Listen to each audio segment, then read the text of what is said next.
Now almost we are going to end this chapter here. थोड़ा बहुत portion यहाँ पर बाकी है।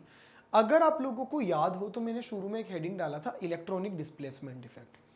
अगर मैं इलेक्ट्रॉनिक डिस्प्लेसमेंट इफेक्ट की अगर बात करूं तो इलेक्ट्रॉनिक डिस्प्लेसमेंट इफेक्ट में हमने सबसे पहले आई इफेक्ट के बारे में डिस्कस करा।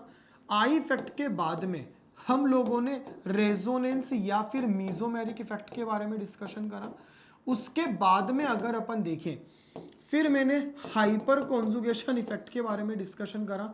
और फोर्थ नंबर पर अगर अपन देखें फिर मैंने किसके बारे में डिस्कशन करना है, इलेक्ट्रोमेरिक इफेक्ट के बारे में। अब अगर अपन यहां पर अगर देखें तो मेरा आपसे ऐसा कहना है कि यहां पर हम इन तीन इफेक्ट्स को तो डिस्कस कर चुके हैं, दे हैव डन ऑलरेडी। अब हमारे यहां पर चौथे इफेक्ट के बारे में जिसको हमें कवर करना है, that is known as the electromeric effect. बहुत इजी इफेक्ट होता है, कोई इसके ऊपर ज्यादा एप्लीकेशंस बेस्ड नहीं होते। एक सिंपल सा एक इफेक्ट है, सिंपल सा एक कंसेप्ट है, बस आपको उसको समझना है। क्या कंसेप्ट है? Electromeric effect we have to discuss here. देखो बच्चों, अगर इलेक्ट्रोमेरिक इफेक्ट की बात करें तो electromeric effect is a temporary effect in which a shared pair of electron, मतलब हम पाई इलेक्ट्रॉन की बात करते हैं, is completely transferred from a double bonded और triple bonded to one of the atom joined by the bond at the requirement of attacking species. यहां पर क्या होता है कि जो मेरा इलेक्ट्रोमेरिक इफेक्ट होता है, यह electromeric effect basically property of pi bond containing compound. अगर किसी भी पाई बॉन्ड कंटेनिंग कंपाउंड में आज जो ये आपका पाई बॉन्ड है, इस जो पाई बॉन्ड के ट्रांसफर की वजह से जो इफेक्ट क्रिएट होगा, वो इफेक्ट जो क्रिएट होता है ना, उसका नाम होता है इलेक्ट्रोमेरिक इफेक्ट। अब दूसरी बात, मैंने क्या बोला, मुझे यहां पर क्या करना है, मुझे यहां पर करना है ट्रांसफर ऑफ पाई इलेक्ट्रॉन। अगर मुझे पाई इलेक्ट्रॉनों का अगर ट्रांसफर करना है तो क्या अपने आप पाई इलेक्ट्रॉन ट्रांसफर होगा क्या? नहीं, दो तीन इफेक्ट यहां पर लगते हैं, दो तीन कुछ यहां पर रीजंस होंगे जिसकी वजह से होगा। या तो कोई अटैकिंग स्पीशीज अगर अटैक करेगा तो उसके इन्फ्लुएंस से पाई बॉन्ड शिफ्ट होगा, या इनके आई इफेक्ट की वजह से या एम इफेक्ट की वजह से पाई बॉन्ड शिफ्ट होगा। तो मैंने क्या बोला, electromeric effect is a temporary effect. एक टेम्परेरी इफेक्ट होता है, मतलब पाई बॉन्ड अगर शिफ्ट हो रहा है, चार्ज अगर प्रोड्यूस हो रहा है, तो ऐसा नहीं कि वो चार्ज परमानेंटली क्रिएट हो गया, नहीं, आप उसको हटा भी सकते हो।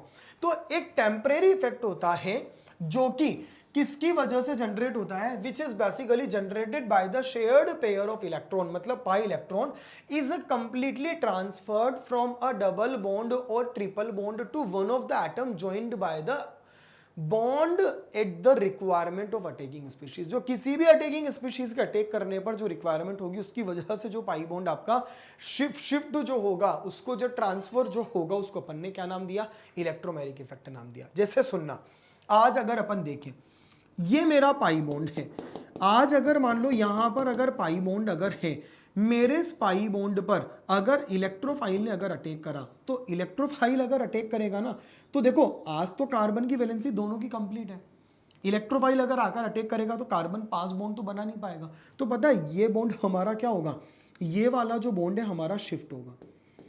जैसे ये बॉन्ड मेरा शिफ्ट होगा, जैसे इलेक्ट्रोफाइल यहां पर आएगा तो ये बॉन्ड मेरा शिफ्ट होगा, जैसे ही मेरा बॉन्ड इधर शिफ्ट होगा, इधर प्लस आएगा इधर माइनस आएगा। जैसे ही तुम्हारा इधर प्लस आया और उधर माइनस आया, तो माइनस वाले पर आपका कौन कनेक्ट हो जाएगा, माइनस वाले पर आपका ई कनेक्ट हो जाएगा।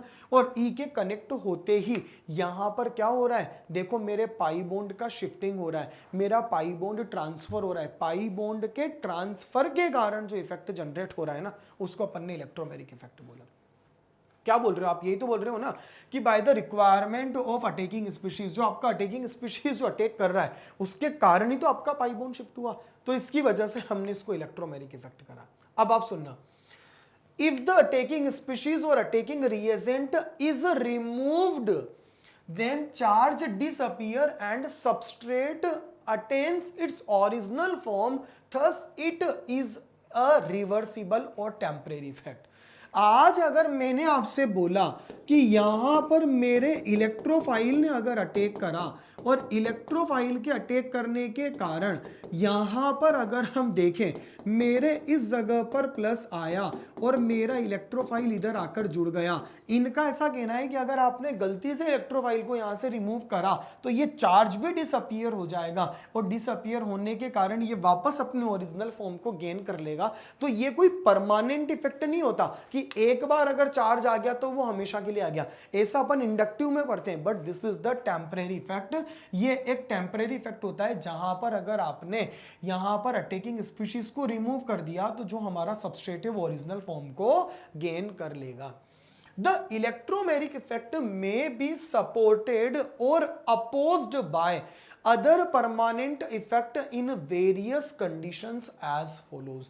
आज यहां पर अगर हम इलेक्ट्रोमेरिक इफेक्ट की बात करें तो यह आपके डिफरेंट टाइप ऑफ ग्रुप के जो यहां पर इफेक्ट होते हैं उनसे या तो सपोर्टेड होगा या अपोज्ड होगा।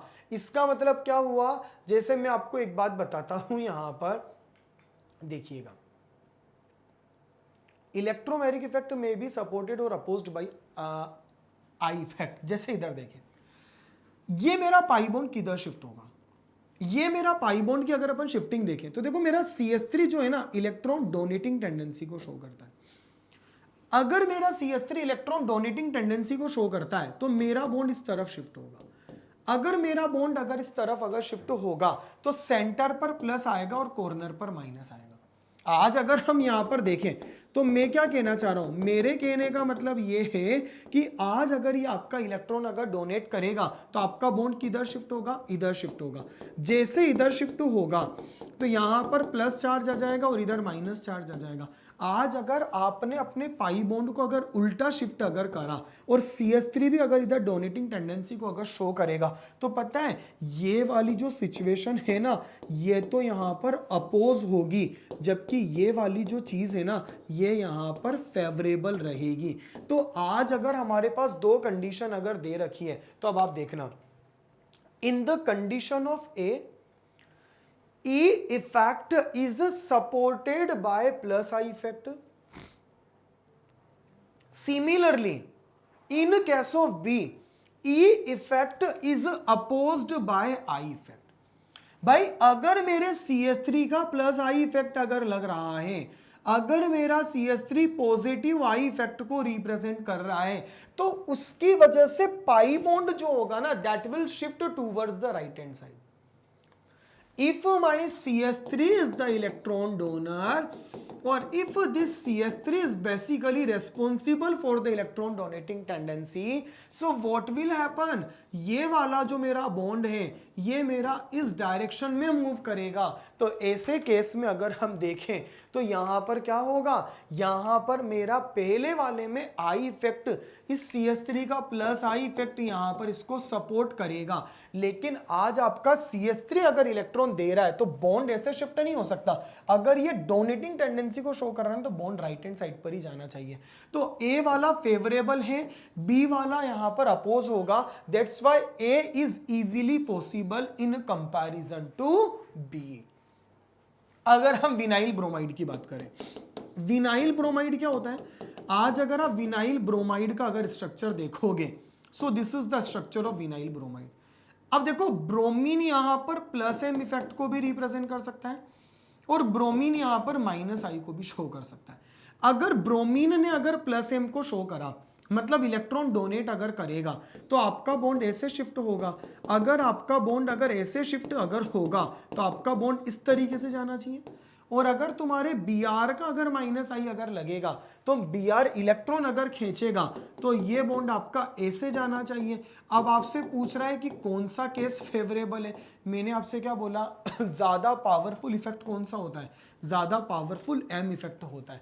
ज्यादा पावरफुल मेसोमेरिक अगर होता है तो हमारे लिए ये ज्यादा फेवरेबल है। अब आप देखो मैंने क्या बोला, हमारा अगर देखें मेरा ब्रोमीन इलेक्ट्रॉनों को डोनेट करेगा, डोनेट करने के कारण मेरा इलेक्ट्रॉन ऐसे जाएगा, या मेरा ब्रोमीन अगर इलेक्ट्रॉनों को विड्रॉ करे तो मेरा बॉन्ड ऐसे जाएगा। तो आपके पास दो रास्ते, एक बार तो क्या होगा इधर वाले पर माइनस आ जाएगा और ब्रोमीन पर आपका प्लस आ जाएगा। इसमें क्या होगा, इधर आपका प्लस आएगा, इधर आपका माइनस जाएगा। तो कौन सा सिस्टम ज्यादा सपोर्टेड होगा? अब आप देखना, मैंने क्या बोला, ज्यादा एफिशिएंसी किसकी होती है, रेजोनेंस की। तो हम यहां पर क्या बोलेंगे, A is the condition of E effect supported by plus m or plus r effect while opposed by minus I, and B is the condition of E effect opposed by plus m effect and supported by minus I. Since plus m is higher than minus I effect, so that A is valid case. आप समझ रहे हो ना? अरे भाई पहले में आपके ब्रोमीन का लोन पे रेजोनेंस कर रहा है, अगर पहले में ब्रोमीन का लोन पर अगर रेजोनेंस करेगा तो मेरा बॉन्ड इधर जाएगा। अगर हम ये मानते हैं कि ब्रोमीन का लोन पर अगर रेजोनेंस नहीं करता और अगर ये माइनस आई को शो करेगा तो बॉन्ड ऐसे जाएगा। तो हमने क्या बोला, पहले में रेजोनेंस के कारण बॉन्ड ऐसे जा रहा है, दूसरे में इंडक्टिव के कारण बॉन्ड ऐसे शिफ्ट हो रहा है, तो कौन सा ज्यादा फेवरेबल है? तो आप रेजोनेंस में और इंडक्टिव में ज्यादा फेवरेबल किसको कंसिडर करते हो? रेजोनेंस को। तो since resonance is more dominating over the inductive, that is the reason कि हमारा यहां पर ज्यादा फेवरेबल कौन होगा, that is more favourable here. अगर हम यहां पर देखें तो यहां पर हमारा ज्यादा फेवरेबल कौन होगा, हमारा ज्यादा फेवरेबल ये वाला होगा, न कि ज्यादा फेवरेबल वो वाला। अब आपके मन में पता है क्या चल रहा होगा, सर आपने तो बोला था हैलोजन के केस में आई डोमिनेटिंग होता है। नहीं, वो बात सही है, हैलोजन के केस में आई डोमिनेटिंग होता है, आई नो वेरी वेल, लेकिन कभी भी अगर हम इलेक्ट्रॉनों की शिफ्टिंग अगर करेंगे, अगर हम कभी भी इलेक्ट्रॉनों को ट्रांसफर अगर करेंगे, तो इलेक्ट्रॉनों की शिफ्टिंग और इलेक्ट्रॉनों के ट्रांसफर में तो हम मीजोमेरिक इफेक्ट को ही कंसीडर करेंगे। स्टेबिलिटी का कंपैरिजन करना हो, एसिडिटी अगर निकालनी हो, बेसिसिटी निकालनी हो, तो अपन आई को डोमिनेटिंग मानते हैं। लेकिन कहीं पर भी अगर इलेक्ट्रॉनों को शिफ्ट करना हो, कहीं पर भी इलेक्ट्रॉनों का डीलोकेलाइजेशन करना हो, तो फिर हम रेजोनेंस को ही यहां पर मेजर फैक्टर मानेंगे। इसीलिए यहां पर इन्होंने लिख रखा है कि since plus M is higher than minus M, that is the reason A is your valid case, मेरा ए वैलिड माना जाएगा। अगर अपन तीसरे बॉन्ड की देखें, if the multiple bond is present between two different atoms, अगर आपके डिफरेंट एटम के बीच में अगर मल्टीपल बॉन्ड अगर प्रेजेंट है, जैसे ये वाला multiple bond is present between the two different atoms, the electromagnetic shift will take towards more electronegative। तो यहां पर आपका इलेक्ट्रोमैग्नेटिक जो शिफ्ट होगा वो कहां होगा, ये हमेशा मोर इलेक्ट्रोनेगेटिव एटम पर बेस्ड होगा। यहां पर आज अगर आपका पाई बॉन्ड अगर दो सिमिलर इलेक्ट्रोनेगेटिव एटम के बीच में अगर प्रेजेंट है, तो वहां पर क्या होता है, आपके पाई बॉन्ड की शिफ्टिंग उनके जुड़ने वाले ग्रुप के नेचर पर डिपेंड करती है। लेकिन if your pi bond lies between two different electronegative atom, in that condition, मैंने क्या बोला, more electronegative atom attract the electron, और as the more electronegative atom attract the electron, तो यहां पर आपका क्या आ जाएगा, इधर तुम्हारा यहां पर आप लोगों का माइनस चार्ज और एक तरफ प्लस आ जाएगा, और इलेक्ट्रोमैग्नेटिक इस प्रकार से होगा। इसके अंदर एक चीज और बताता हूं, थोड़ा सा ध्यान रखना। जैसे अपन इंडक्टिव इफेक्ट को दो टाइप से कैटेगराइज करते हैं ना, प्लस आई और माइनस आई, इलेक्ट्रोमैग्नेटिक को भी आप दो टाइप से कैटेगराइज कर सकते हो, प्लस ई और minus E effect. The electromagnetic effect is represented by the symbol E and is said to be minus E when the displacement of electron is away from the atom or group, and plus E when displacement of electron is towards the atom or group। देखो मैं आपको इसको समझाता हूं। आज अगर मान लो जैसे यहां पर आपका CN अटैक करेगा, तो CN कहां अटैक करेगा, CN अगर अटैक करेगा तो यहां पर ये बॉन्ड ऐसे जाएगा, कार्बन पर प्लस आएगा, ऑक्सीजन पर माइनस आएगा, और हमारा CN कार्बन पर अटैक करेगा। तो देखो आप सुनो, आपके जहां पर अटैक करने वाले ने अटैक करा है, अटैक करने वाला जिस एटम पर अटैक कर रहा है, इलेक्ट्रॉन उससे दूर जा रहे हैं कि उसकी तरफ आ रहे हैं। If the attacking species attacks on that atoms and if electron goes away from that atom, तो वो मेरा माइनस ई इफेक्ट होता है।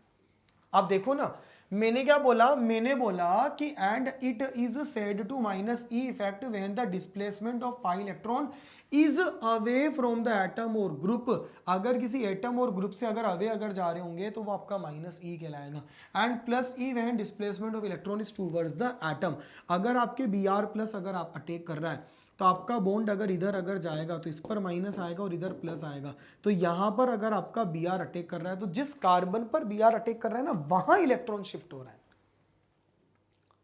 फील करो डिफरेंसेस। डिफरेंस में क्या बता रहा हूं, यहां तो मेरा अटैक करने वाला जहां अटैक कर रहा है वहां से दूर तुम्हारे इलेक्ट्रॉन जा रहे हैं, यहां पर अटैक करने वाला जहां अटैक कर रहा है ना उस पर इलेक्ट्रॉन तुम्हारे आ रहे हैं। तो ऐसे केस में मैंने आपसे क्या बोला, मेरा कहने का मीन ये है कि अगर तुम्हारा अटैक करने वाला जिस एटम पर अटैक करेगा अगर उससे दूर इलेक्ट्रॉन अगर जा रहे होंगे तो उसको माइनस ई इफेक्ट बोला जाएगा, और अटैक करने वाला जिस एटम पर अटैक करेगा वहां पर अगर इलेक्ट्रॉन आ रहे होंगे तो उसको अपन प्लस ई बोलेंगे। ये वाला जो फंडा है ना इसको अपन ने प्लस ई और माइनस ई के साथ कैटेगराइज करा, और ये वाला जो मेरा हेडिंग था that is basically known as the electromagnetic effect. तो बड़ा सिंपल सा फंडा था, कोई इसके ऊपर एप्लीकेशंस बेस्ड नहीं होते, कोई भी इसके ऊपर क्वेश्चंस बेस्ड नहीं होते। बड़ा सिंपल सा एक फिनोमिना है कि भाई हमको तो पाई बॉन्ड को शिफ्ट करना है, पाई बॉन्ड को ट्रांसफर करना है, और पाई बॉन्ड के ट्रांसफर करने से जो यहां पर इफेक्ट लग रहा है that is known as the electromagnetic effect. अगर तुम्हारा पाई बॉन्ड यहां पर अगर अपन देखें जो कोई अटैकिंग स्पीशीज अगर अटैक करता है उससे दूर अगर पाई जा रहा है माइनस ई इफेक्ट, और उस पर अगर मेरा पाई आ रहा है तो वो मेरा प्लस ई इफेक्ट कहलाएगा। इसके भी आप पर मैंने प्लस ई और माइनस ई को कंसीडर करा। अब हमारे एक दो छोटे छोटे से कुछ पॉइंट्स हैं, जैसे मुझे थोड़ा सा कुछ ऐसा पॉइंट पढ़ाना है जैसे डाइपोल मोमेंट हुआ, हाइड्रोजन बॉन्डिंग हुआ। एक बार अपन इनको थोड़ा सा समझ लेते हैं क्योंकि इस पर भी आपको कभी भी क्वेश्चन मिल सकता है। तो हम कुछ फिजिकल प्रॉपर्टीज को डिस्कस करने जा रहे हैं। उन फिजिकल प्रॉपर्टीज में सबसे पहली property which we will discuss here that is known as the hydrogen bonding. क्या होता है हाइड्रोजन बॉन्डिंग? अगर कभी भी आपको कोई पोलर हाइड्रोजन एटम अगर दे दिया जाए और पोलर हाइड्रोजन एटम अगर कोई मोर इलेक्ट्रोनेगेटिव एटम के साथ में अट्रैक्शन फोर्सेस अगर बनाता है, मोर इलेक्ट्रोनेगेटिव एटम में जनरली अपन फोन कंसीडर करते हैं, फ्लोरीन, ऑक्सीजन और नाइट्रोजन। तो कभी भी अगर पोलर हाइड्रोजन एटम किसी मोर इलेक्ट्रोनेगेटिव एटम के साथ में अट्रैक्शन फोर्स अगर फील करता है तो यहां पर ये जो अट्रैक्शन फोर्स होगा it is known as hydrogen bonding. हम यहां पर इसको हाइड्रोजन बॉन्डिंग नाम देंगे। So whenever your polar hydrogen atom feels the attraction forces with the more electronegative atom like the fluorine, oxygen or nitrogen, then such type of the attraction forces is known as the hydrogen bonding. यही definition मैंने लिखा है। The hydrogen bond is an electrostatic attractive forces। ये केवल electrostatic attractive forces होते हैं। Hydrogen bonding is electrostatic attractive forces between covalently bonded hydrogen atom of one of the molecule and electronegative atom such as fluorine, oxygen, nitrogen of another molecule। अगर किसी भी एक molecule का जो hydrogen है जो कि पोलर होना चाहिए, यहां पर अगर अपन देखें ना तो ये वाला हाइड्रोजन मेरा पोलर है। ये पोलर क्यों है? क्योंकि हाइड्रोजन H+ की फॉर्म में लाई करेगा और ऑक्सीजन माइनस की फॉर्म में। अगर ये मेरा पोलर हाइड्रोजन एटम किसी मोर दूसरे मॉलिक्यूल के मोर इलेक्ट्रोनेगेटिव एटम की अगर अपन बात करें, मोर इलेक्ट्रोनेगेटिव एटम के साथ क्या होगा, यहां पर इलेक्ट्रोस्टैटिक्स अट्रैक्शन फोर्सेस के साथ कनेक्टेड रहेगा। तो ये जो मेरा इलेक्ट्रोस्टैटिक्स अट्रैक्शन फोर्सेस होते हैं हमने इसको हाइड्रोजन बॉन्ड नाम दिया गया है। अगर हम इसकी बात करें, consider the hydrogen fluoride bond. अगर हम हाइड्रोजन फ्लोराइड की अगर बात करें, आपको पता है हाइड्रोजन फ्लोराइड का ये वाला जो हाइड्रोजन होता है ये पोलर हाइड्रोजन है। आप बोलोगे पोलर हाइड्रोजन क्यों है? क्योंकि सीधी सी बात है, इसकी इलेक्ट्रोनेगेटिविटी 2.1 है जबकि इसकी इलेक्ट्रोनेगेटिविटी 4.0 है। अगर इसकी इलेक्ट्रोनेगेटिविटी 2.1 है और इसकी 4.0 है तो ये मेरा पोलर हाइड्रोजन है। आज अगर मैं एक HF का मॉलिक्यूल अगर ले लूं, मैं दूसरे HF के मॉलिक्यूल की बात करूं तो ये जो मेरा पोलर हाइड्रोजन है ये इस फ्लोरीन के साथ अट्रैक्शन फोर्सेस से कनेक्टेड रहेगा। तो ये जो मेरे अट्रैक्शन फोर्सेस से कनेक्टेड रहेगा, देखो ये वाला जो बॉन्ड है ये मेरा कोवेलेंट बॉन्ड है। अगर हम इस वाले की बात करें, ये वाला जो मेरा बॉन्ड है ये मेरा कोवेलेंट बॉन्ड है, लेकिन इन कोवेलेंट बॉन्ड्स के बीच में इस हाइड्रोजन और फ्लोरीन में जो ये अट्रैक्शन फोर्सेस है, इस अट्रैक्शन फोर्सेस का नाम ही हम लोगों ने क्या दे दिया, हमने इसका नाम ही हाइड्रोजन बॉन्ड दिया है। तो डेफिनेशन क्या होगी, consider the hydrogen fluoride. Hydrogen fluoride की बात अगर करें तो consider the hydrogen fluorine bond, consider the hydrogen fluorine bond in hydrogen fluoride. अगर अपन देखें, this bond is polar covalent bond in which hydrogen atom is attached with the strongly electronegative atom. मेरा hydrogen strongly electronegative atom से connected है। तो ये वाला जो मेरा बॉन्ड है, ये वाला बॉन्ड मेरा क्या है, ये वाला मेरा पोलर कोवेलेंट बॉन्ड है। अब अगर हम यहां पर अगर बात करें, अगर हम अगले वाले पॉइंट को अगर डिस्कस करें, तो the positive charge on hydrogen will be attracted electrostatically by negative charge of fluorine atom by another molecule of HF। तो यहां पर जो ये मेरा जो हाइड्रोजन है, ये वाला हाइड्रोजन इस फ्लोरीन के साथ, ये वाला जो मेरा हाइड्रोजन है ये इस फ्लोरीन के साथ इलेक्ट्रोस्टैटिक्स अट्रैक्शन फोर्सेस से जुड़ा हुआ है।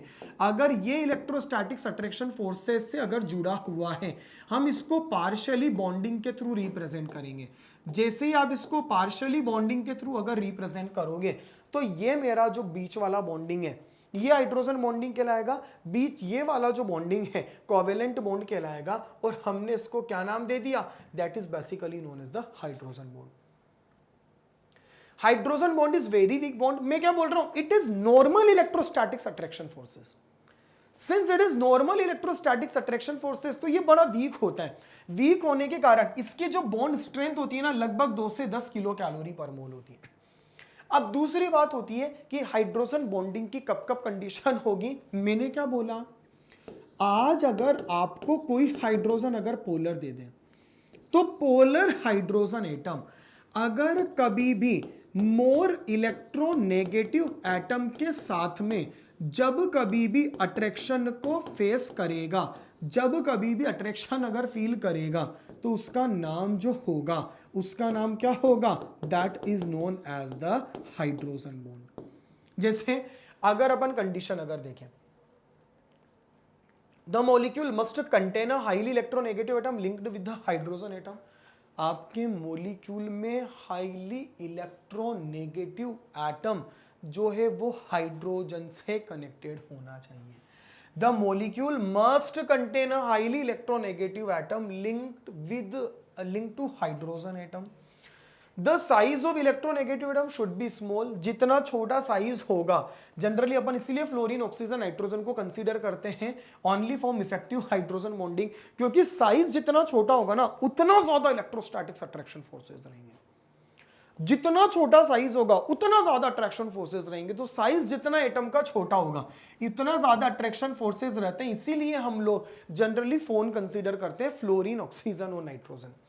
मेरा एग्जांपल है, greater the electronegativity and smaller the size of atom is stronger the hydrogen bond. जितना साइज छोटा होगा, जितनी इलेक्ट्रोनेगेटिविटी ज्यादा होगी, उतना ज्यादा अट्रैक्शन होगा, और जितना ज्यादा अट्रैक्शन होगा उतना ही स्ट्रॉन्ग हाइड्रोजन बॉन्ड बनेगा। जैसे मैं आपको बताऊं, फ्लोरीन का साइज छोटा होता है और electronegativity is maximum in the periodic table. Oxygen का साइज थोड़ा सा कम होता है, और सॉरी मतलब कंपेरेटिवली ऑक्सीजन का इसका साइज ज्यादा होता है, लेकिन इलेक्ट्रोनेगेटिविटी कम होती है। यहां पर इसकी इलेक्ट्रोनेगेटिविटी और कम होती है। अगर हम यहां पर अगर देखें, तो मैंने क्या बोला, जितनी ज्यादा इलेक्ट्रोनेगेटिविटी रहेगी, अट्रैक्शन फोर्सेस बहुत ज्यादा रहेंगे। अट्रैक्शन अगर ज्यादा रहेंगे तो वहां पर हाइड्रोजन बॉन्डिंग भी बहुत स्ट्रॉन्ग होगा। आज आप देखो, पहले वाला इतना स्ट्रॉन्ग है कि उसकी स्ट्रेंथ बता रहा है 10 किलो कैलोरी पर मोल। इसका थोड़ा सा डाउन होगा, 7 किलो कैलोरी पर मोल। उसका और कम होगा, 2 किलो कैलोरी पर मोल। आज हम लोग यहाँ पर हाइड्रोजन बॉन्डिंग के टाइप्स कंसीडर करेंगे कि हमारा जो हाइड्रोजन बॉन्ड हमने जो सीखा है कि हाइड्रोजन बॉन्ड बेसिकली क्या होता है। हाइड्रोजन बॉन्ड बेसिकली यहाँ पर आप लोगों का जो किसी भी पोलर हाइड्रोजन एटम और मोर इलेक्ट्रोनेगेटिव एटम के बीच का जो अट्रैक्शन फोर्सेस होता है हम उसको हाइड्रोजन बॉन्ड नाम देते हैं। अब अगर हम लोग हाइड्रोजन बॉन्ड के अगर टाइप्स को अगर देखें कि कौन कौन से टाइप्स के हाइड्रोजन बॉन्ड्स होते हैं, तो बेसिकली यहाँ पर एक जो हाइड्रोजन बॉन्डिंग की जो हमने यहाँ पर टाइप कंसीडर करा उसका नाम है इंटरमोलिक्यूलर हाइड्रोजन बॉन्डिंग। अगर हम लोग इंटरमोलिक्यूलर हाइड्रोजन बॉन्डिंग की अगर बात करें तो ऐसी परिस्थिति में यहाँ पर अगर हम देखें तो इंटरमोलिक्यूलर हाइड्रोजन बॉन्डिंग का मतलब होता है कि अगर दो मॉलिक्यूल्स के बीच में जो हाइड्रोजन बॉन्ड होगा, दो मॉलिक्यूल के बीच का जो अट्रैक्शन फोर्स होगा ना, that is known as the intermolecular hydrogen bonding. जैसे सपोज करो यहाँ पर मुझे एक वाटर का मॉलिक्यूल दे रखा है और ये मुझे दूसरा वाटर का मॉलिक्यूल दे रखा है। दोनों वाटर के मॉलिक्यूल के बीच का जो ये अट्रैक्शन फोर्सेस हैं, this attraction force is basically known as the intermolecular hydrogen bonding. तो आज इंटरमोलिक्यूलर हाइड्रोजन बॉन्डिंग का मतलब क्या होता है? आज अगर हम इंटरमोलिक्यूलर हाइड्रोजन बॉन्डिंग को अगर देखें, in such a type of linkage, in such type of attraction forces, the two or more than two molecule of the same compound combined together give a polymeric aggregate. This phenomena is known as association. आज अगर मान लो आपके जो similar molecule हैं वह एक से ज्यादा अगर आपके पास हैं तो उनके बीच का जो अट्रैक्शन होगा that will be considered as what, वो हमारा हाइड्रोजन बॉन्डिंग कहलाएगा। जैसे अगर हमारे पास में बहुत सारे वाटर के मॉलिक्यूल अगर प्रेजेंट हैं तो बहुत सारे वाटर के मॉलिक्यूल आपस में जो एसोसिएटेड होंगे वो एसोसिएटेड होंगे थ्रू द हाइड्रोजन बॉन्डिंग। तो जैसे अगर वो आपस में एसोसिएटेड अगर हाइड्रोजन बॉन्डिंग के थ्रू होंगे तो उनको हमने क्या बोला, वह एक एसोसिएशन है जिसके अंदर आपकी किसने भूमिका निभाई, हाइड्रोजन बॉन्डिंग ने निभाई। तो याद रखना सिमिलर टाइप के मॉलिक्यूल के बीच में जो अट्रैक्शन फोर्सेस होता है वहां पर हम लोग उसको क्या नाम देते हैं, इंटरमोलिक्यूलर हाइड्रोजन बॉन्डिंग। जैसे अगर हम इंटरमोलिक्यूलर हाइड्रोजन बॉन्डिंग के अगर डेफिनेशन को देखें, जैसे ये मेरा कार्बोक्सिलिक एसिड है, आज अगर हम कार्बोक्सिलिक एसिड के बीच के अगर अट्रैक्शन की बात करें तो यहाँ पर अगर आप जैसे अगर इनके बीच में अगर अट्रैक्शन फोर्सेस अगर देखोगे तो यहाँ पर आप देखो ये मेरा पहला कार्बोक्सिलिक एसिड था, formic acid HC double bond OH। अगर मैं इस वाले स्ट्रक्चर को अगर ड्रॉ करना चाहूँ तो मैं यहाँ पर आपको ड्रॉ कर दिखाता हूँ। देखो H, यहाँ पर अगर हम देखें तो यहाँ पर आप किस प्रकार से इसको मेंशन करोगे, अगर अपन देखें HC डबल बॉन्ड O और इधर आ जाएगा आपका OH। ये वाला जो मॉलिक्यूल है, ये वाला मॉलिक्यूल मेरे दूसरे वाले मॉलिक्यूल के साथ क्या करेगा, अट्रैक्शन फोर्सेस को फील करेगा। कैसे अट्रैक्शन फोर्सेस को फील करेगा, अगर आज आप देखोगे इनके बीच में जो अट्रैक्शन होगा और इनके बीच का जो अट्रैक्शन होगा इसको अपन ने हाइड्रोजन बॉन्ड दिया। जैसे यहाँ पर अगर अपन क्लोरोफिनोल की बात करें, मेटा क्लोरोफिनोल, तो मेटा क्लोरोफिनोल के बीच का जो ये अट्रैक्शन फोर्स होगा, ये वाला जो हमारा अट्रैक्शन फोर्स है इसको हमने हाइड्रोजन बॉन्डिंग का नाम दिया। वाटर के मॉलिक्यूल के बीच का जो अट्रैक्शन फोर्स है हमने इसको हाइड्रोजन बॉन्डिंग नाम दिया। पेरा नाइट्रोफिनोल के बीच का जो अट्रैक्शन फोर्सेस है हमने इसको हाइड्रोजन बॉन्डिंग नाम दिया। ये भी आपके पेरा नाइट्रोफिनोल का वाटर के साथ जो बॉन्डिंग है इनको अपन ने हाइड्रोजन बॉन्डिंग नाम दिया।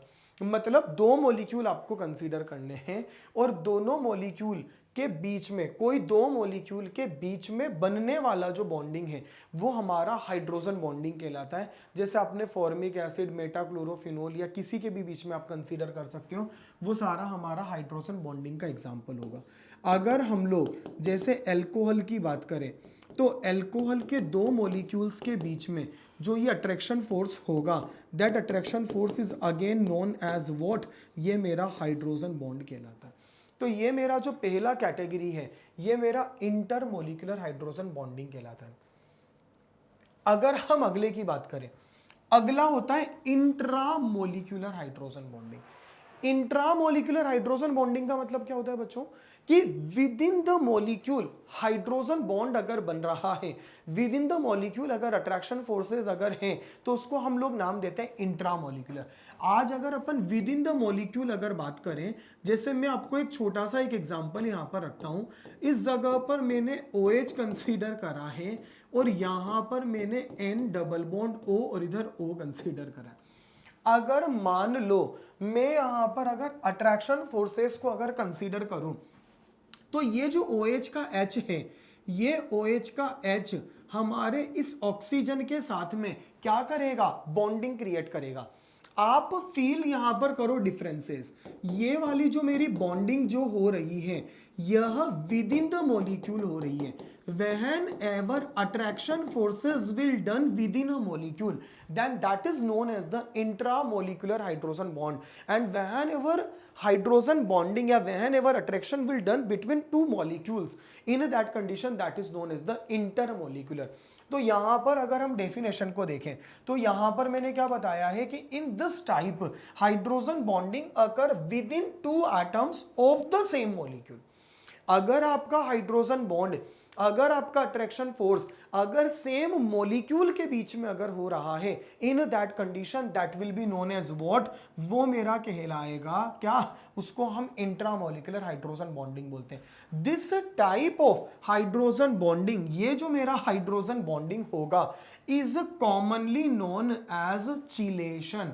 आज चिलेशन का मतलब क्या होता है कि अगर विद इन अ मॉलिक्यूल आपने कभी भी हाइड्रोजन बॉन्डिंग करा तो उस हाइड्रोजन बॉन्डिंग के कारण, उस अट्रैक्शन फोर्सेस के कारण एक रिंग का फॉर्मेशन हो जाता है। Whenever you will see this, तो आज आप देखो यहां पर अगर हम देखेंगे ना तो एक 6 मेंबर्ड रिंग का फॉर्मेशन हो रहा है। हाउ मेनी, विच 6 मेंबर्ड, ये मेरा फर्स्ट, ये मेरा सेकंड, ये मेरा थर्ड, ये मेरा फोर्थ, ये मेरा fifth and this is my sixth. तो यहां पर इंट्रामोलिकुलर हाइड्रोजन बॉन्डिंग में अगर कभी भी हाइड्रोजन बॉन्डिंग अगर हो रही है and due to the hydrogen bonding if ring will formed, then this concept is basically known as what, chelation. ये चिलेशन हमारा कब कंसीडर होगा, ये चिलेशन हमारा तभी कंसीडर होगा जब हमारा इंट्रामोलिकुलर हाइड्रोजन बॉन्डिंग होगा। इंट्रामोलिकुलर हाइड्रोजन बॉन्डिंग को ही हम लोग एक तरह से क्या बोलते हैं, चिलेशन नाम देते हैं। जैसे ये मेरा ऑर्थोक्लोरोफिनोल है। आज अगर आप ऑर्थोक्लोरोफिनोल की अगर बात करोगे, वैसे बच्चों कॉमनली अगर हम देखें तो आपका फ्लोरीन, ऑक्सीजन और नाइट्रोजन ही क्या होता है, हाइड्रोजन बॉन्ड बनाते हैं। जिनके साइज बड़े होते हैं ना वो कभी भी हाइड्रोजन बॉन्ड बनाने में पार्टिसिपेशन शो नहीं करते, क्योंकि जिनका साइज छोटा रहेगा उनमें न्यूक्लियस बहुत क्लोज रहेगा। न्यूक्लियस अगर बहुत ज्यादा अगर क्लोज रहेगा तो सीधी सी बात है वहां पर अट्रैक्शन बहुत पावरफुल होगा। तो अगर हम ऑर्थोक्लोरोफिनोल की बात करें तो ये वाला जो मेरा ऑर्थोक्लोरोफिनोल का जो H है ये पार्शियली अट्रैक्शन फोर्सेस से कनेक्टेड रहेगा क्लोरीन से, तो हमने इसका नाम क्या दे दिया, ये मेरा इंट्रा मोलिकुलर हाइड्रोजन बॉन्डिंग कहलाएगा। अगर हम लोगों ने ऑर्थोनाइट्रोफिनोल की बात करें, ये भी मेरा इंट्रामोलिकुलर हाइड्रोजन बॉन्डिंग का एग्जांपल है। अगर मैं यहां पर क्या करूं, अगर मैं यहां पर ऑर्थो हाइड्रोक्सी बेंजोइक एसिड या 2,6 डाई हाइड्रोक्सी बेंजोइक एसिड की बात करूं तो ये जो मेरे 2,6 डाई हाइड्रोक्सी बेंजोइक एसिड है, यहां पर अगर आप इसका स्ट्रक्चर देखोगे तो कैसा होगा, ये आपका C डबल बॉन्ड O, इधर आपका OH है। तो यहां पर भी अगर आपका OH कनेक्टेड है या यहां पर भी अगर आपका OH अगर कनेक्टेड है तो यहां पर क्या होगा, ये वाला जो आपका ऑक्सीजन है ये इसके साथ अट्रैक्शन फोर्सेस को शो करेगा, ये जो मेरा हाइड्रोजन है ये इसके साथ अट्रैक्शन फोर्सेस को शो करेगा, एक रिंग का फॉर्मेशन करेंगे, that is again known as what, ये भी मेरा हाइड्रोजन बॉन्डिंग कहलाएगा। हाइड्रोजन बॉन्डिंग हमें पता लग गया, कोई भी पोलर हाइड्रोजन एटम, मतलब hydrogen should be the polar, that hydrogen can release in form of the H+ ion, so that is known as the polar hydrogen. अगर मेरा पोलर हाइड्रोजन एटम अगर किसी मोर इलेक्ट्रोनेगेटिव एटम के साथ अगर attraction forces को feel करता है तो वो मेरा हाइड्रोजन बॉन्ड कहलाता है। Hydrogen bond with in a molecule भी हो सकते हैं एंड डिफरेंट मॉलिक्यूल में भी हो सकते हैं। अगर विद इन अ मॉलिक्यूल मेरा बॉन्डिंग अगर हो रहा है that is known as the intramolecular bonding, और अगर डिफरेंट मॉलिक्यूल में हो रहा है that is known as the intermolecular. आज देखो यहां पर अगर मेरे को किसी ने ये वाला कंपाउंड अगर दे दिया, अब अगर हमसे कोई पूछे क्या यहां पर हाइड्रोजन बॉन्ड के पॉसिबिलिटीज होगी क्या, अगर हम देखें तो बच्चों देखो मैंने क्या बोला, पोलर हाइड्रोजन एटम। अब अगर हम यहां पर इस एग्जांपल को अगर एनालिसिस करते हैं तो बच्चों ये वाला हाइड्रोजन मेरा पोलर है। अगर हम यहां पर अगर देखें तो ये वाला जो मेरा ऑक्सीजन है, ये वाला ऑक्सीजन मोर इलेक्ट्रोनेगेटिव है। लेकिन मैंने क्या बोला, पोलर हाइड्रोजन एटम अगर किसी मोर इलेक्ट्रोनेगेटिव एटम से एसोसिएट अगर होता है, ये मेरा पोलर है, इससे तो एसोसिएट नहीं होगा ना, ये तो एक्चुअल बॉन्ड बना है। भाई hydrogen bond is normal, attraction forces को इतना स्ट्रॉन्ग बॉन्ड तो होता नहीं है। अब मैं अगर आपसे पूछूं क्या ये मेरे पोलर हाइड्रोजन है, क्या ये मेरे पोलर हाइड्रोजन है, ऐसी परिस्थिति में आप इनको पोलर कंसीडर नहीं कर सकते। अगर आप इनको पोलर कंसीडर नहीं कर सकते तो ये मेरे पोलर नहीं होंगे। अब ये पोलर है, यहां पर कोई मोर इलेक्ट्रोनेगेटिव भी नहीं है, तो सीधा सा पॉइंट ये पिक होता है कि यहां पर हाइड्रोजन बॉन्डिंग पॉसिबल नहीं है। तो आपका हाइड्रोजन बॉन्ड होने के लिए पोलर हाइड्रोजन एटम का मोर इलेक्ट्रोनेगेटिव एटम से एसोसिएशन बहुत जरूरी है। यहां पर कुछ कंक्लूडिंग पार्ट आता है, the chelation between the ortho substituted group restrict the possibility of intermolecular hydrogen bonding. अगर कहीं पर अगर चिलेशन अगर हो रहा है, अगर कहीं पर इंट्रामोलिकुलर हाइड्रोजन बॉन्डिंग अगर हो रही है, तो वह इंट्रामोलिकुलर हाइड्रोजन बॉन्डिंग क्या करता है, हमेशा रेस्ट्रिक्ट करता है किसको, इंटरमोलिकुलर हाइड्रोजन बॉन्डिंग को। अगर हम देखें ये वाला मेरा क्या है, ये वाला मेरा इंट्रामोलिकुलर हाइड्रोजन बॉन्डिंग है, तो वो जो इंट्रामोलिकुलर हाइड्रोजन बॉन्डिंग है, इनका ऐसा कहना है कि अगर तुम्हारे मॉलिक्यूल में इंट्रामोलिकुलर हाइड्रोजन बॉन्डिंग अगर कभी भी हो रही है ना, तो वह इंट्रामोलिकुलर, अच्छा एक चीज ध्यान रखिएगा, इंट्रामोलिकुलर हाइड्रोजन बॉन्डिंग अगर कभी भी बेंजीन में अगर हो रही है तो हमेशा ऑर्थो पोजीशन पर ही होती है। ध्यान रखना, always takes place at ortho position. यहां पर अगर हम देखें तो ये मेरी जब भी अगर होगी तो कहां पर होगी, केवल ऑर्थो पोजीशन पर होगी। मेटा और पेरा पर क्यों नहीं होती, क्योंकि मेटा पर और पेरा पर डिस्टेंस इंक्रीज हो जाती है। अगर मेटा पर और पेरा पर अगर डिस्टेंस अगर इंक्रीज हो रही है तो वहां पर अट्रैक्शन नहीं होते, since they are close to each other, so they can feel the attractive forces here. If they can feel the attraction forces here, so they can form the intramolecular hydrogen bonding. तो यहां पर ये हमेशा ortho position पर होगी। और इनका ऐसा कहना है कि ये जो चिलेशन है, अगर तुमने यहां पर अगर चिलेशन अगर हो रहा है तो इनका ये कहना है कि the chelation between the ortho substituted groups, आपका जो ऑर्थो सब्सटीट्यूटेड ग्रुप्स में जो चिलेशन हो रहा है, restrict the possibility of intermolecular hydrogen bonding. अब अगर ये दोनों अगर हाइड्रोजन बॉन्ड अगर कर रहे हैं ना, तो फिर ये किसी दूसरे मॉलिक्यूल के साथ इंटर नहीं कर सकता। ये चिलेशन इस चीज को रेस्ट्रिक्ट करता है। Chelation does not take place in meta and para isomer because the two group are far away from each other। मैंने क्या बोला था, आपका इंट्रामोलिकुलर हाइड्रोजन बॉन्डिंग अगर कभी भी बनेगा, then that intramolecular hydrogen bonding basically observed at the ortho position। Ortho position में since they are enough close to each other, so they can feel the attraction forces. if we will talk about the meta position or if we will talk about the para position, so at the meta position or at the para position, since they are far away from each other, in that condition they cannot face the attraction forces।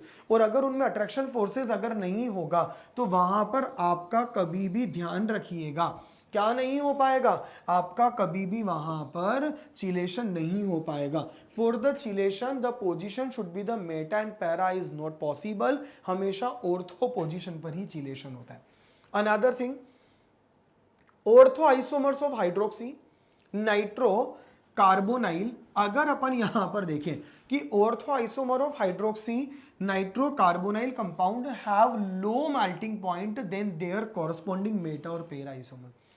एक चीज मैं आपको बताऊं, अब अपन इस वाली चीज को एक बार समझते हैं। यहां पर एक बार मैं इस चीज को ये समझाता हूं बच्चों। अगर मान लो मेरे को ऑर्थो नाइट्रोफिनोल अगर किसी ने दिया, एक बार आप सुनिएगा, इस पॉइंट को मैं एक बार एक्सप्लेन कर देता हूं। यहां पर अगर आपका अट्रैक्शन फोर्सेस अगर लगेंगे तो यहां पर attraction forces intramolecular hydrogen bonding लगेगा।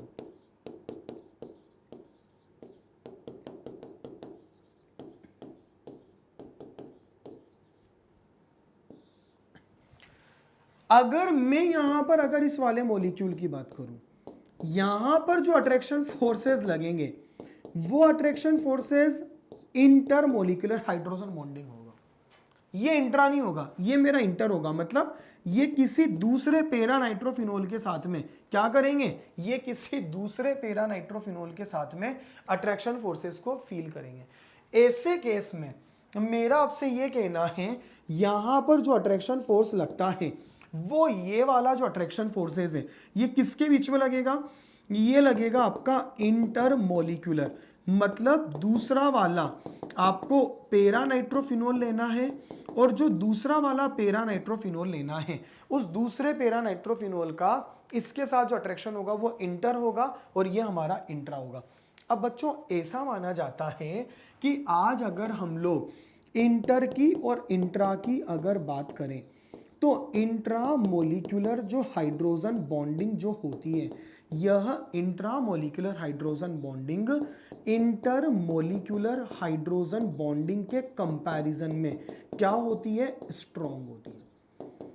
आज सॉरी मैंने उल्टा लिख दिया, इंट्रामोलिकुलर जो हाइड्रोजन बॉन्डिंग होती है, यह इंट्रामोलिकुलर हाइड्रोजन बॉन्डिंग इंटरमोलिकुलर के कंपैरिजन में क्या होती है, कमजोर होती है, वीक होती है। विद इन अ मॉलिक्यूल जो अट्रैक्शन फोर्सेस होते हैं ना, विद इन अ मॉलिक्यूल लगने वाले attraction forces is always weaker then the different molecule के बीच में लगने वाले फोर्सेस हैं।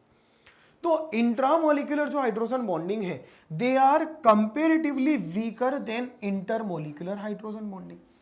अब मैं आपसे अगर बोलता हूं कि ये वाला जो मेरा हाइड्रोजन बॉन्डिंग है अगर ये मेरा वीक है और ये वाला जो हाइड्रोजन बॉन्डिंग है अगर ये मेरा स्ट्रॉन्ग है, ऐसे केस में बताओ किस बॉन्ड को ब्रेक करने के लिए ज्यादा एनर्जी लगेगी। अगर ये मेरे वीक है तो इसका मतलब ये मेरा इजीली ब्रेक हो जाएगा, और अगर ये मेरा इजीली ब्रेक अगर हो जाएगा तो ऐसे केस में इसका मेल्टिंग पॉइंट और बॉइलिंग पॉइंट दोनों का कम हो जाएगा। अगर मेल्टिंग पॉइंट और बॉइलिंग पॉइंट अगर कम हो जाएगा तो इसका मेल्टिंग पॉइंट बॉइलिंग पॉइंट ज्यादा होगा। तो एक क्वेश्चन भी आता है, these are the isomers, they are the positional isomers. तो एक क्वेश्चन भी आता है कि in the isomers of nitrophenol which isomer is steam volatile. Steam volatile isomer का मतलब क्या हुआ, स्टीम वॉलेटाइल आइसोमर का मतलब होता है किसकी स्टीम इजीली बनेगी, किसकी स्टीम यहाँ पर जल्दी बनेगी। अब स्टीम किसकी जल्दी बनेगी, जो इजीली आपका बॉईल हो जाएगा, मतलब जिसका बॉइलिंग पॉइंट कम होगा, मतलब जिसका बॉइलिंग पॉइंट अगर कम होगा मतलब जिसके बीच में इंटरमोलिकुलर जिनके बीच में हाइड्रोजन बॉन्डिंग वीक होगी। अब ये मेरे हाइड्रोजन बॉन्ड वीक है, वो मेरे हाइड्रोजन बॉन्ड स्ट्रॉन्ग है, आसानी से ब्रेक हो जाएंगे, आसानी से ब्रेक हो जाएंगे तो बॉइलिंग पॉइंट कमजोर होगा, बॉइलिंग पॉइंट अगर वीक होगा तो सीधी सी बात है स्टीम वॉलेटाइल कैरेक्टर को शो करेगा, जबकि वो नहीं करेगा। तो who is steam volatile, orthonitrophenol due to weak intramolecular bonding. और who is not steam volatile, meta and para। why meta and para, because they are comparatively having the strong bonding here। तो यहाँ पर ये मेरा bonding का तरीका है जो मैंने आपको यहाँ पर बताया। अब इसके बाद यहाँ पर एक टॉपिक और आता है बच्चों, इसका नाम होता है what, that is known as the dipole moment. Dipole moment को अगर हम कंसीडर करें, हालांकि हम इस वाले टॉपिक को केमिकल बॉन्डिंग में भी डिस्कस करते हैं, हम इसको यहाँ पर भी कंसीडर कर सकते हैं। डाइपोल मोमेंट एक यूनिवर्सल टॉपिक होता है। डाइपोल मोमेंट आपका फिजिक्स में भी आ जाता है, डाइपोल मोमेंट आपका केमिस्ट्री में आ जाता है। केमिस्ट्री के अंदर इनऑर्गेनिक केमिस्ट्री में भी आप डिस्कस करते हो, ऑर्गेनिक केमिस्ट्री में भी आप डिस्कस कर सकते हो। तो हम अगर डाइपोल मोमेंट को अगर डिस्कस अगर करना चाहें तो डाइपोल मोमेंट क्या होता है। आज अगर हम डाइपोल मोमेंट को अगर एक वर्ड में अगर एक्सप्लेन करें तो डाइपोल मोमेंट का एक वर्ड में जो एक्सप्लेनेशन बनेगा ना, that is known as polarity.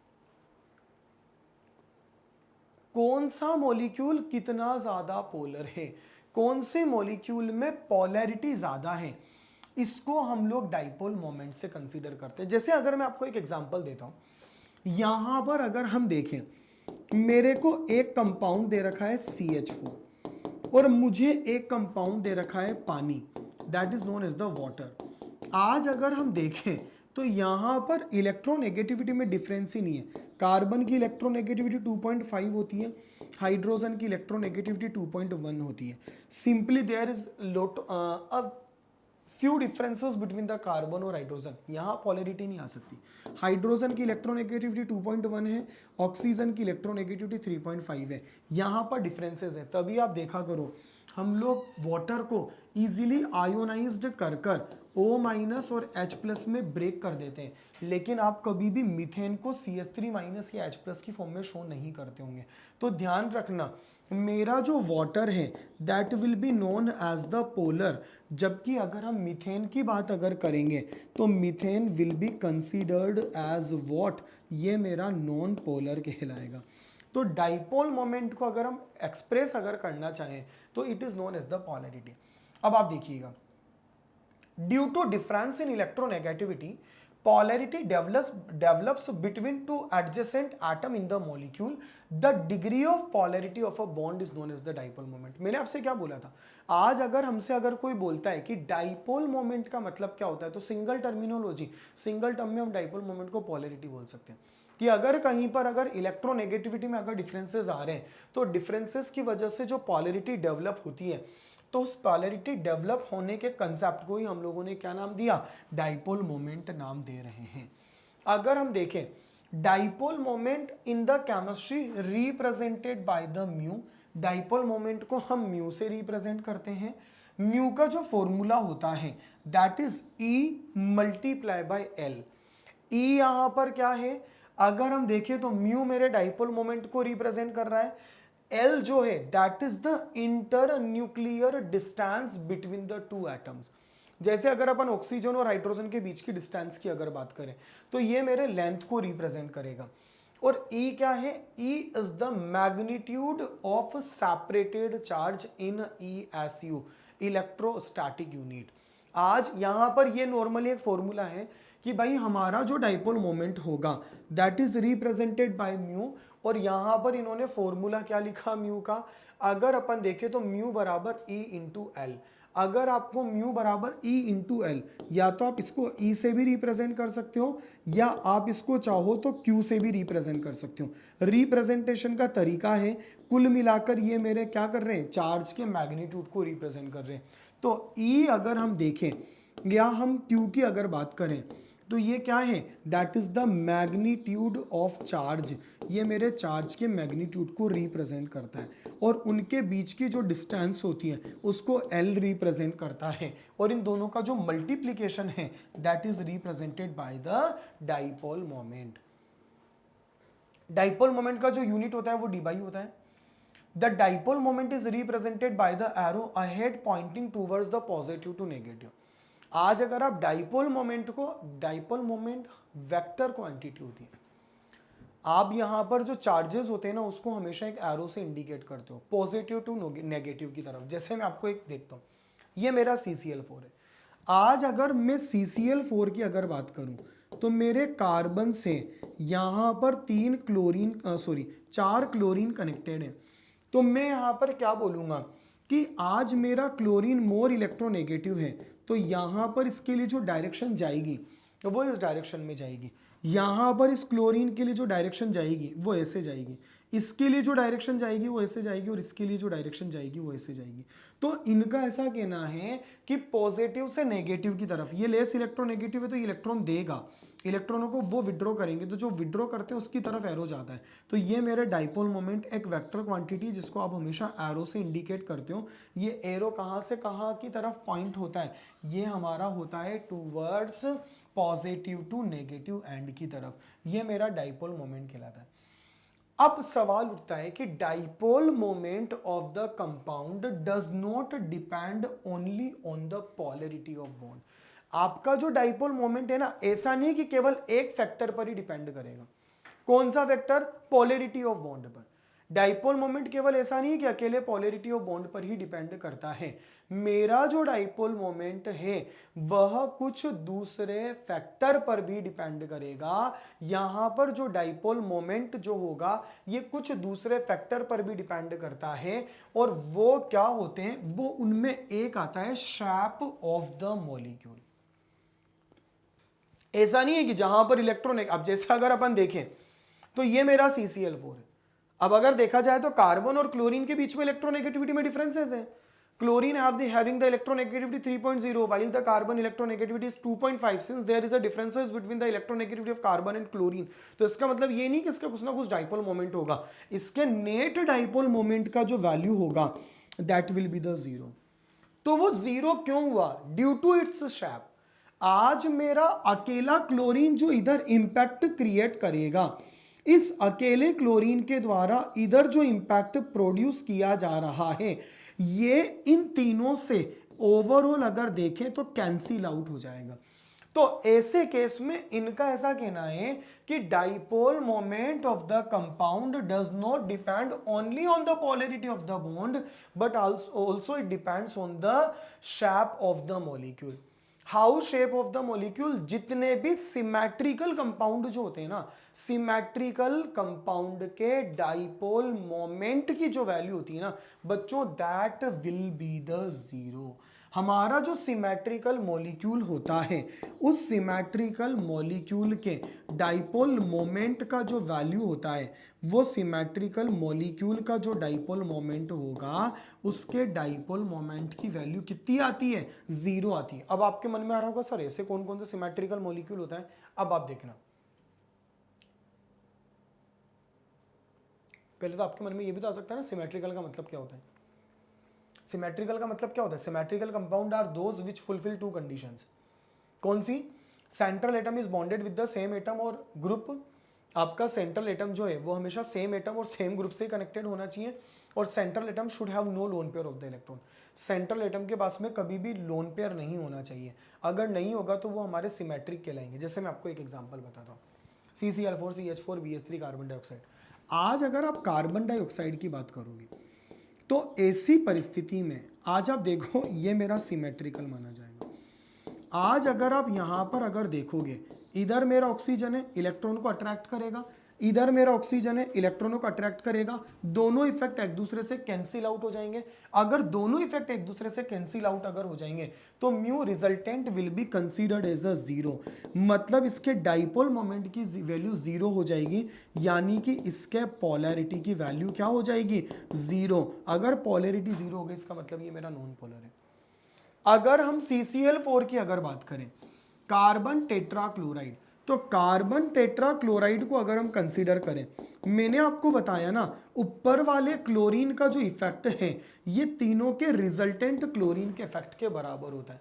तो ऐसे केस में, क्योंकि देखो ये दोनों क्लोरीन, अब आपको मैं समझाता हूं, ये दोनों क्लोरीन एक प्लेन में है और ये वाला क्लोरीन बाहर की तरफ है और एक क्लोरीन आपका अंदर की तरफ है। तो यहां पर अगर अपन देखें, आपको पता है कार्बन की 4 वैलेंसीज कैसे होती है। अगर हमारे कार्बन की 4 वैलेंसीज को अगर हम डिस्कस करें तो 2 valency lies in same plane. अगर हम यहाँ पर अगर देखें तो हमारी जो 2 वैलेंसीज होती है वो कहाँ पर लाई करेगी? सेम प्लेन में लाई करेगी। तो यहाँ पर अगर आप देखोगे तो मेरी यहाँ पर 2 वैलेंसी जो होगी लाइज इन सेम प्लेन। एक valency inside of the plane होती है और एक valency outside of the plane होती है। अगर एक valency inside of the plane है और एक आउटसाइड ऑफ द प्लेन है तो यहां पर क्या है? ये ऊपर है और ये नीचे, कैंसिल आउट हो गया। ये अंदर है एक बाहर है, कैंसिल आउट हो गया। तो सिमेट्रिसिटी आ रही है ना, वो सिमेट्रिसिटी तुम्हारे मॉलिक्यूल के डाइपोल मोमेंट का वैल्यू जीरो कर देगा। अगर अपन BF3 देखें तो BF3 के अंदर क्या होता है? एक फ्लोरीन इधर होता है, एक फ्लोरीन इधर होगा और एक फ्लोरीन इधर होगा। जितना रिजल्टेंट इसका आएगा ऊपर की तरफ, दोनों का मिलाकर नीचे की तरफ इतना आ जाएगा। तो यहां पर अगर अपन देखें तो मेरा जो बोरोन ट्राइफ्लोराइड है इसके डाइपोल मोमेंट का वैल्यू भी जीरो कंसीडर होगा। अगर हम यहां पर देखें तो ये जो मेरा बोरोन ट्राइफ्लोराइड है ये भी हमारा नॉन पोलर स्पीशीज माना जाएगा जिसका डाइपोल मोमेंट जीरो होगा, मतलब इसके अंदर पोलैरिटी कंसीडर नहीं की जाएगी। अब एक हम यहां पर बात करना चाहते हैं अनसिमेट्रिकल मॉलिक्यूल की। बच्चों जैसा कि मैंने आपको बताया था कि जो हमारा सिमेट्रिकल मॉलिक्यूल होता है, उस सिमेट्रिकल मॉलिक्यूल का बेसिकली पॉइंट क्या होता है कि एक तरफ जितना पॉलैरिटी इंड्यूस्ड होगी ना, दूसरी तरफ भी उतने ही अपोजिट डायरेक्शन में पॉलैरिटी इंड्यूस्ड होगी। तो उसकी वजह से नेट रिजल्टेंट जो निकलता है वो जीरो होता है। जैसे मैंने आपको बताया था कार्बन डाइऑक्साइड, कार्बन इधर डबल बॉन्ड ऑक्सीजन था, इधर भी डबल बॉन्ड ऑक्सीजन था। अगर मेरा ऑक्सीजन इधर इलेक्ट्रॉनों को अट्रैक्ट करेगा तो ये वाला ऑक्सीजन इधर इलेक्ट्रॉनों को अट्रैक्ट करेगा। जब दोनों तरफ जो चार्जेस हैं वो अपोजिट डायरेक्शन में मूव अगर हो रहे हैं तो net resultant will become zero. That is the reason the symmetrical molecule is having the dipole moment zero.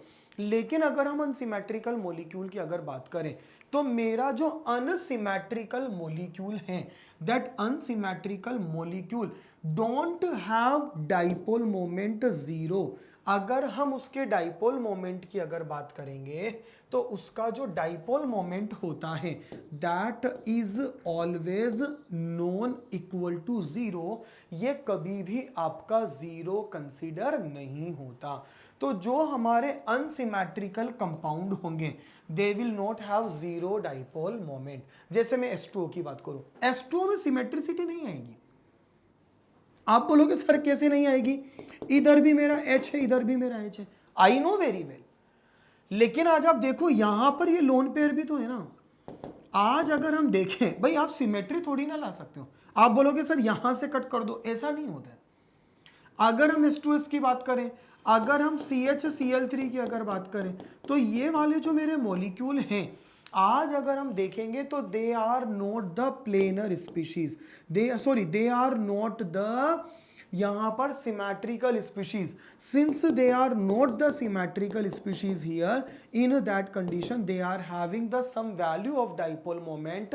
इनके डाइपोल मोमेंट का कुछ ना कुछ वैल्यू होगा and that is the reason their dipole moment will not be zero.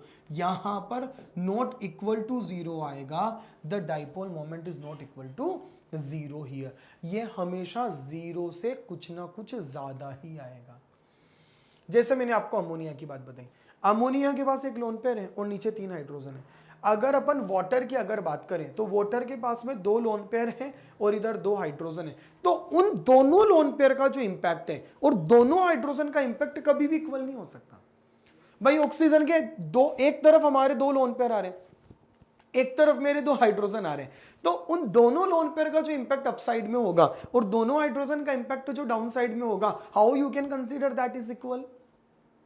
Loan pair और hydrogen since they are the different, so how you will consider the net resultant will be the zero. If I will consider the NH3, so nitrogen atom is having the 1 lone pair, 3 hydrogen is downside. Since 1 lone pair is upside and 3 hydrogen is downside, आप कैसे इनके resultant को zero consider कर सकते हो। तो since they are the unsymmetrical species, since they are the unsymmetrical molecule, that is the reason they cannot have the zero dipole moment. इनका value जो आएगा डाइपोल मोमेंट का वो हमेशा नॉन जीरो ही आएगा।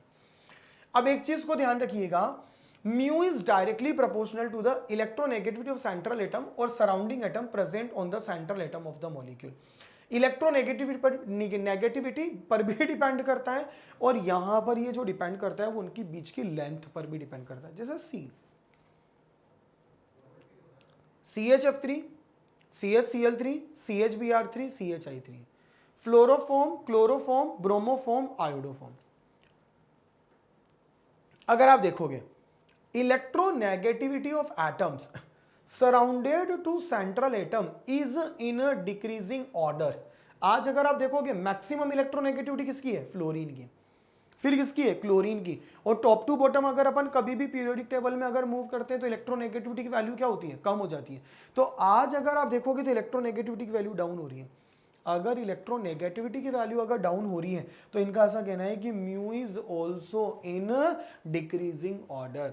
इनका यह कहना है कि आज अगर हम देखेंगे यहां पर कार्बन और फ्लोरीन की अगर हम बात करें तो कार्बन और फ्लोरीन में इलेक्ट्रोनेगेटिविटी में डिफरेंसेस हैं।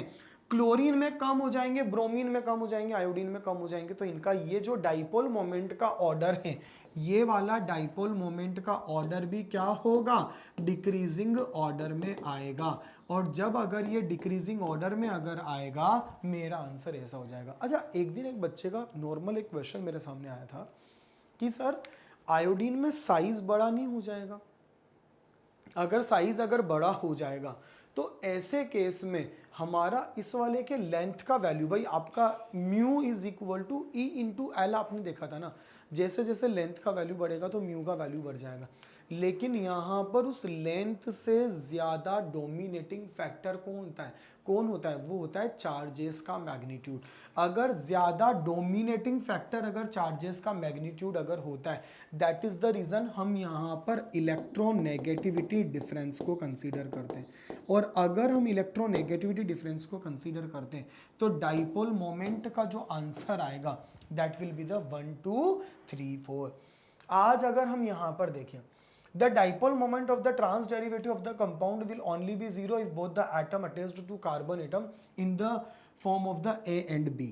इनका ऐसा कहना है कि अगर तुमको ये वाला मोलिक्यूल अगर दे दिया, आज अगर आपसे किसी ने कहा इसके डाइपोल मोमेंट का वैल्यू क्या होगा, अगर आज आप इसके डाइपोल मोमेंट का वैल्यू अगर देखना चाहते हो तो मेरा क्लोरीन क्या करेगा? इधर अट्रैक्ट करेगा। मेरा क्लोरीन क्या करेगा? इधर अट्रैक्ट करेगा। हाइड्रोजन और हाइड्रोजन का इफेक्ट इतना ज़्यादा लगेगा नहीं। तो ये जो इफेक्ट है एक दूसरे के अपोजिट डायरेक्शन में लग रहा है। अगर ये इफेक्ट अगर एक दूसरे के अपोजिट डायरेक्शन में अगर लग रहा है तो इसका रिजल्टेंट का वैल्यू कितना आ जाएगा? 0। तो इनका यही कहना है कि ट्रांस डेरिवेटिव का जो जनरली अगर अपन देखें डाइपोल मोमेंट 0 होता है अगर वो कुछ स्पेसिफिक फॉर्म में अगर दे रखें A और B, जैसे यहाँ पर A और A है, ये एक दूसरे को कैंसिल आउट कर देंगे, बी भी एक दूसरे को कैंसिल आउट कर देंगे, तो डाइपोल मोमेंट का वैल्यू 0 आ जाएगा। लेकिन अगर आपके दोनों ए एक तरफ है और दोनों भी अगर एक तरफ है तो they can not cancel out each other, तो यू कैन सी यहाँ पर डाइपोल मोमेंट की वैल्यू नॉन जीरो आएगी। जैसे अभी मैंने आपको एग्जाम्पल दिया है, यहाँ पर आपका क्लोरीन और क्लोरीन जो है वो एक तरफ है, इनके डाइपोल मोमेंट का वैल्यू जो होता है ना उसका वैल्यू होता है 1.85 डी बाय, जबकि ये जो क्लोरीन है और ये क्लोरीन है ये एक दूसरे के इफेक्ट को क्या कर देंगे? कैंसिल आउट कर देंगे। तो आप इसके डाइपोल मोमेंट का वैल्यू जो देखोगे that will be the 0 D by here. तो ये मेरे डाइपोल मोमेंट का कंसिडरेशन था।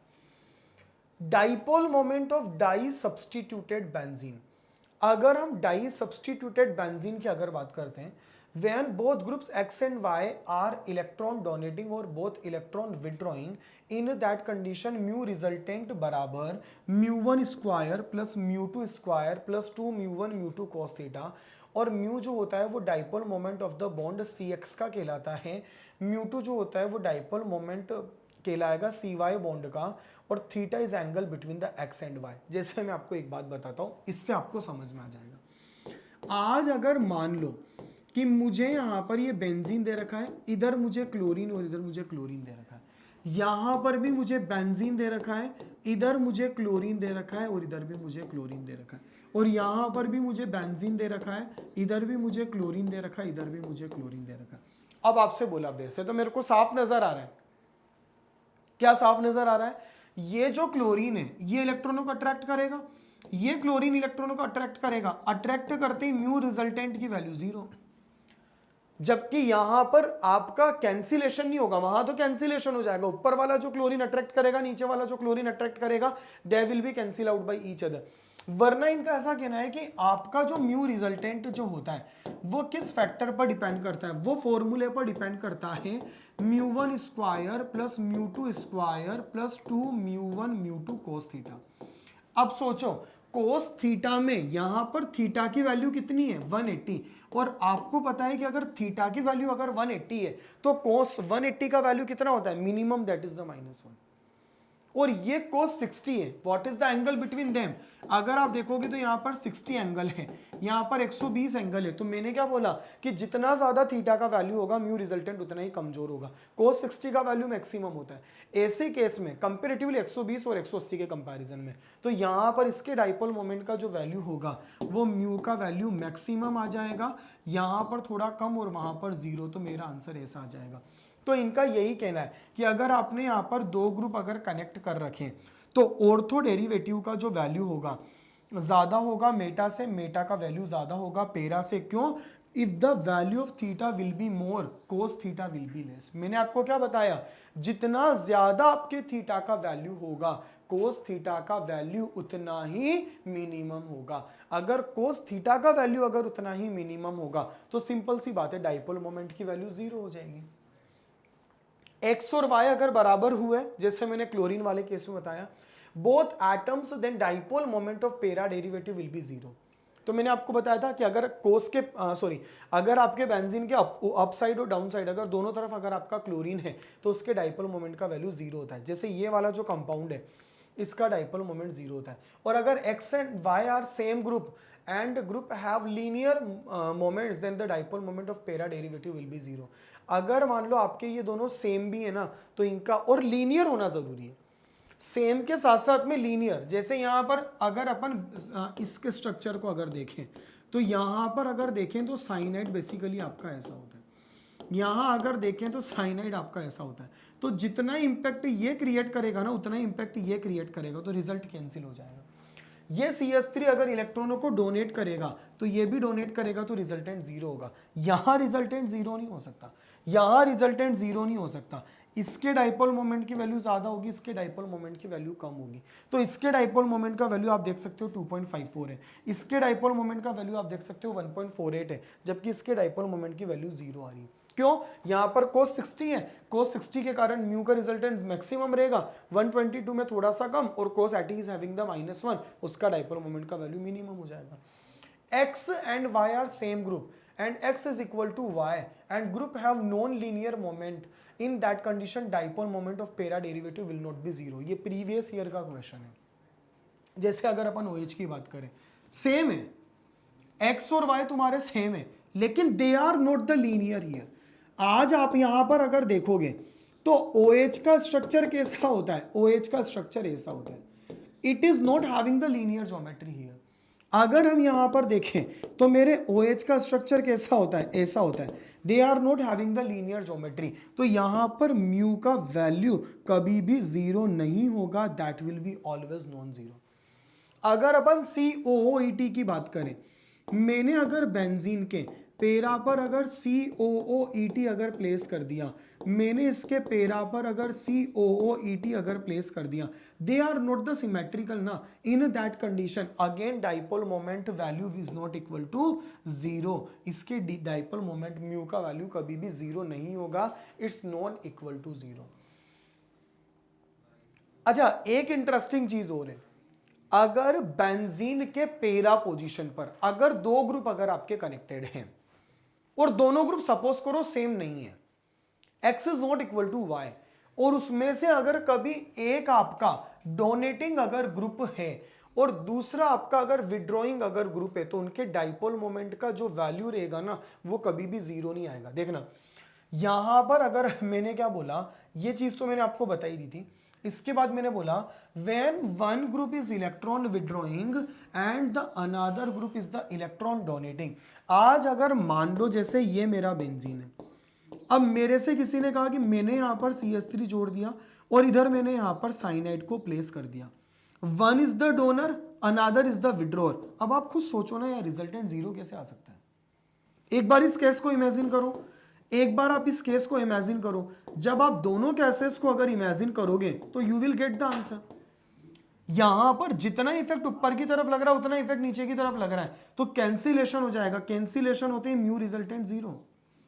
लेकिन आज मेरा CH3 डाउन साइड में इंपैक्ट लगा रहा है और क्लोरीन भी डाउन साइड में इंपैक्ट लगाएगा, तो how value of mu is equal to 0, that will be always non 0। तो इनका ऐसा कहना है कि अगर तुमने दो ग्रुप अगर कनेक्ट कर दिए, उनमें से अगर बाई चांस एक डोनर है और दूसरा विड्रोअर है और वो पेरा पोजीशन पर अगर प्लेस है ना, तो उनकी वैल्यू कभी भी 0 नहीं आएगी, उसका तो और नॉट नेट रिजल्टेंट शानदार आएगा। मतलब उसके डाइपोल मोमेंट की वैल्यू तो मैक्सिमम आएगी, क्योंकि dipole moment is the directional property, dipole moment is the vector quantity. तो एक जना दे रहा है, one group is donating another is withdrawing, तो उनका तो नेट रिजल्टेंट 180 के भी हाफ पर निकलेगा ना भाई, सॉरी 0 के भी हाफ पर निकलेगा ना भाई। 180 कब होगा, जब एक ऐसा होगा और दूसरा ऐसा होगा। लेकिन अगर मान लो एक ऐसा है और दूसरा भी ऐसा है तो रिजल्टेंट 0 निकलेगा। तो आज आप देखो CH3 डोनर है, CN विड्रॉअर है, CH3 डोनर है, CN विड्रॉअर है, और CH3 डोनर है और CN विड्रॉअर है, तो किस केस में डाइपोल मोमेंट का नेट रिजल्टेंट शानदार आएगा? इस वाले केस में। आज आप देखो डाइपोल मोमेंट की वैल्यू इंक्रीज होती जा रही है। तो this is the order of the dipole moment here. तो आज अगर हम कभी भी डाइपोल मोमेंट को अगर कंसीडर करेंगे तो order of dipole moment is since the vector quantity, according to that हम डाइपोल मोमेंट को कंसीडर करते हैं।